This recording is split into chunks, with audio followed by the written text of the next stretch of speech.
Hi, and welcome to another chapter from Bruiser'S Playbook. Today we're going to take a look at dominant 7th chords. Simply put, the diminished 7th chord is a diminished triad with a diminished 7th added on top of the root. So what you have are 4 notes that are equal distance apart, so any one of the 4 notes can be the root. So therefore, it can have 4 different names. So here we have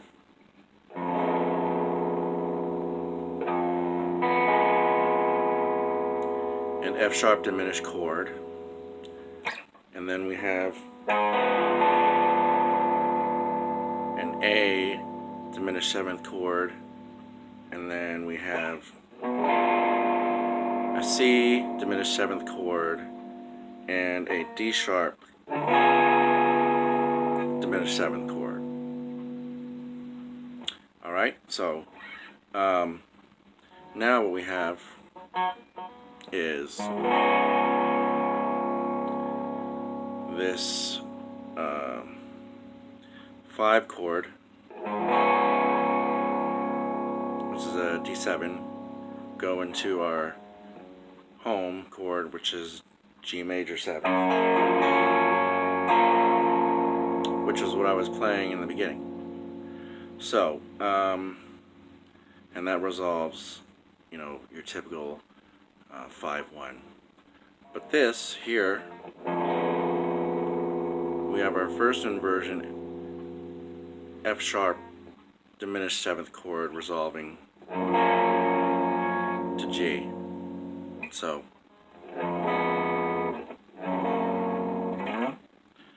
and this is our first function of a diminished 7th chord, and that is a substitute for the 5 chord.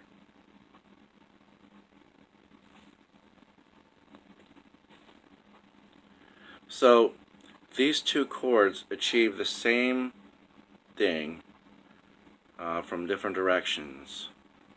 The root of the 5 chord resolves down a 5th to the root, or down to the down a 5th, and the root of the diminished 7th chord resolves up a half step. So here we go again. We have 5 to 1, and now we have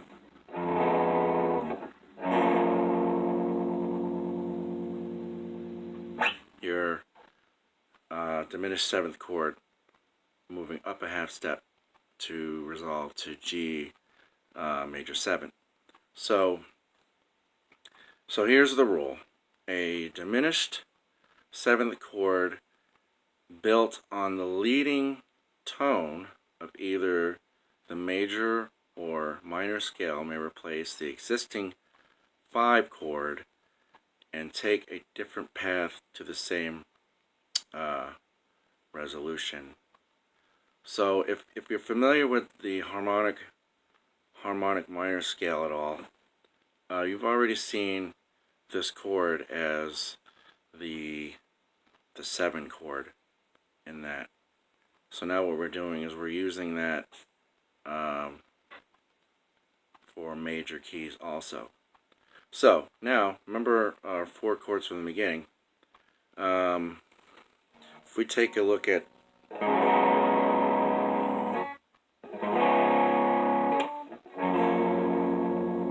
that's your 2-5-1 in G right there.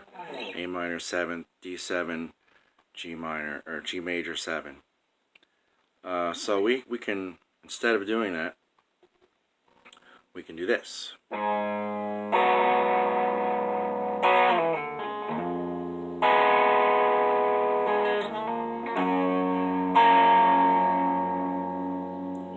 we can do this.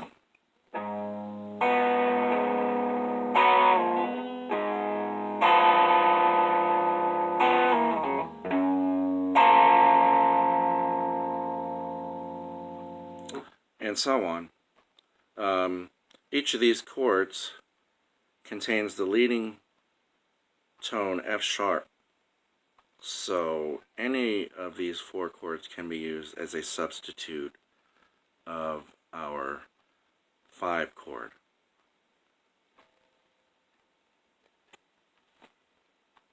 So taking this idea a step further, we can apply this method of chord substitution to secondary dominants as well. So consider the following progression. All right, so we have a G major 7,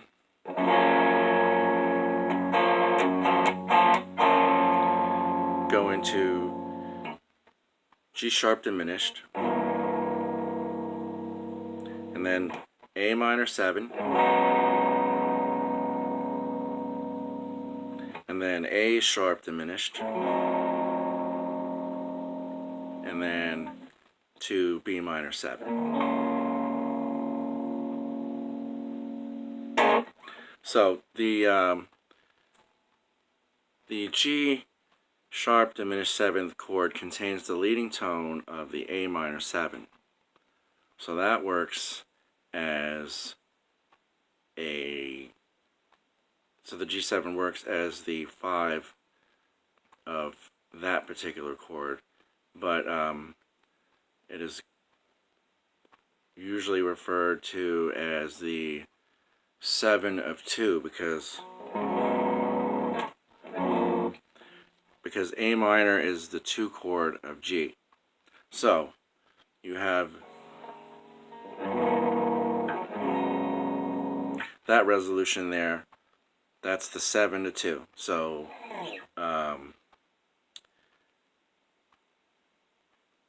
so you hear that as the 7 diminished of 2 for A minor chord. And then similarly we have our A sharp to B minor 7, and it has the same thing. And since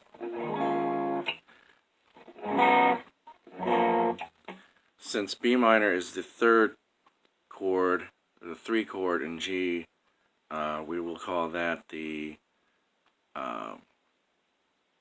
diminished 7 of 3.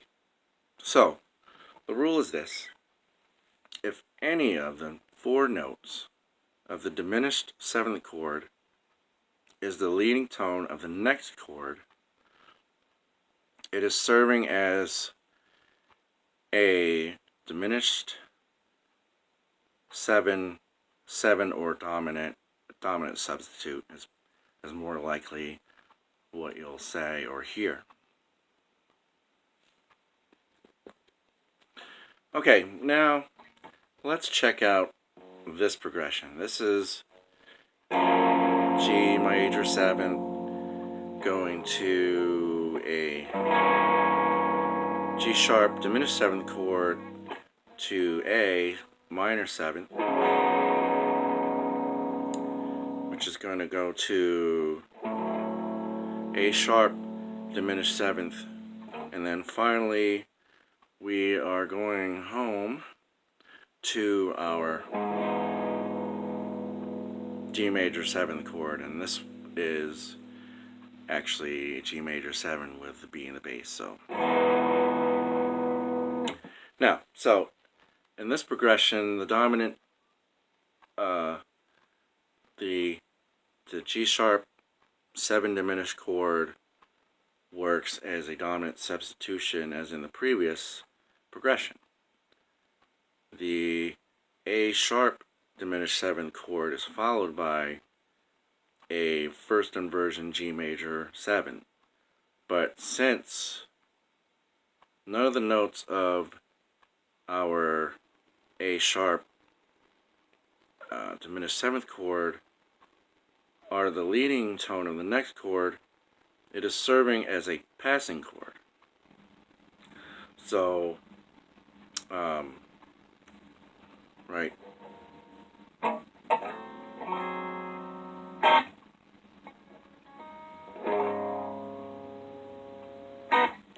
Okay, so really, well, that's basically it for this chapter of Bruiser'S Playbook, and we will be meeting again really soon. Until then, this is Bruiser signing off.